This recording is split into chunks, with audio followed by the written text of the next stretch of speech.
अब हम बात करेंगे नेस्टेड इफ के बारे में। अगर एक इफ स्टेटमेंट के बाद और एक इफ हो या एल्स इफ के नीचे अगर एक इफ हो तो उसे हम नेस्टेड कहते हैं।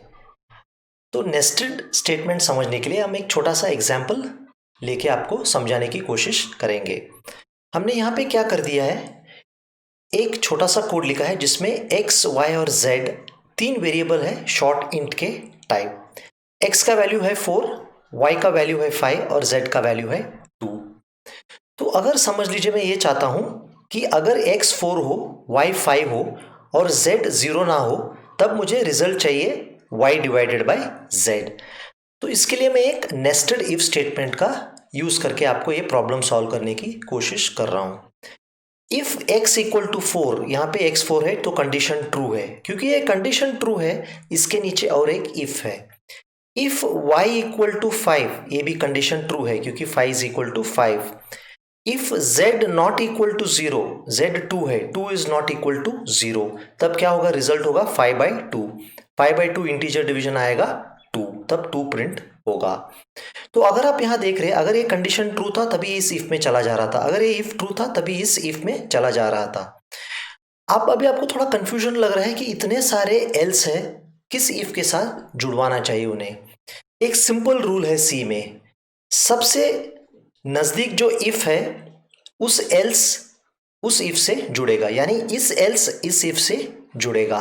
अभी क्योंकि इस इफ इस ऑलरेडी एल्स से जुड़ा है तो ये जो एल्स है इस इफ से जुड़ेगा और फाइनली जो लास्ट एल्स है इस इफ द्वारा जुड़ जाएगा। इसका मतलब इसे कहते हैं कि the L's is associated or linked with the closest if which has not been linked with any other else statement or if statement so far।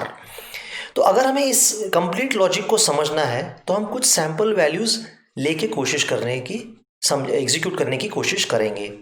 सबसे पहले समझ लीजिए, अगर हमने x का वैल्यू 3 करा दिया, अगर x 3 है, x is equal to 3, 3 is equal to 4, ये रिजल्ट फॉल्स आएगा। क्योंकि ये फॉल्स है, इस इफ के अंदर भी नहीं जाएगा, इस इफ के अंदर भी नहीं जाएगा, सीधा इस एल्स के तरफ आ जाएगा। तो मैसेज प्रिंट होगा x इज नॉट 4। अगला स्टेप में क्या करूंगा, x का वैल्यू लूंगा मैं 4, लेकिन y का वैल्यू समझ लीजिए मैं लूंगा कुछ, y का वैल्यू भी लूंगा मैं 4। तो x इज 4, ये कंडीशन ट्रू हो गया। y क्या हो गया, y भी 4 है, 4 इक्वल टू 5, ये कंडीशन फॉल्स होगा। क्योंकि ये कंडीशन फॉल्स होगा तब ए एल्स के साथ जो प्रिंट जुड़ा है y इज नॉट 5 प्रिंट होगा। लास्ट को समझ लीजिए, मैंने x को 4 ले लिया, y को 5 ले लिया, ठीक है, और लेकिन z को मैंने 0 करा दिया, तब क्या होगा, 4 equal to 4 true, 5 equal to 5 ये भी ट्रू है, z 0 नॉट इक्वल टू 0 ये फॉल्स है क्योंकि 0 इज इक्वल टू 0, तब क्या होगा, मैसेज प्रिंट होगा z इज 0। तो इस तरह से हम इफ एल्सिफ इफ या जो भी है हम उन्हें ज्वाइन कर सकते हैं नेस्टेड इफ की द्वारा। यहाँ एक स्टेटमेंट की बजाय अगर इफ या एल्सिफ स्टेटमेंट आ जाएगा तब उसे हम नेस्टेड इफ कहते हैं। नेस्टेड इफ में आपको एक रूल समझना बहुत जरूरी है, आपको जिस इफ से एल्स जुड़ा हुआ है उन दोनों को एक ही लाइन में लाइए। तो ए इफ और एल्स जुड़े हुए हैं, ए इफ और एल्स जुड़े हुए हैं, सिमिलरली ए इफ और एल्स लिंक हुए हैं। तो इसलिए मुझे पता चल रहा है कि ए एल्स इफ इस इफ से लिंक हुआ है, ए एल्स इस इफ से और ए एल्स इस इफ से। अगर आप कोड को सिस्टमेटिक नहीं लाइन लिखोगे तब आपको कंफ्यूज होगा कि कौन सा एल्स किस इफ के साथ जुड़ा हुआ है। तो ये चीज़ आपको ध्यान रखना बहुत ज़रूरी है। तो ये था नेस्टेड इफ के बारे में कैसा कोड लिखना।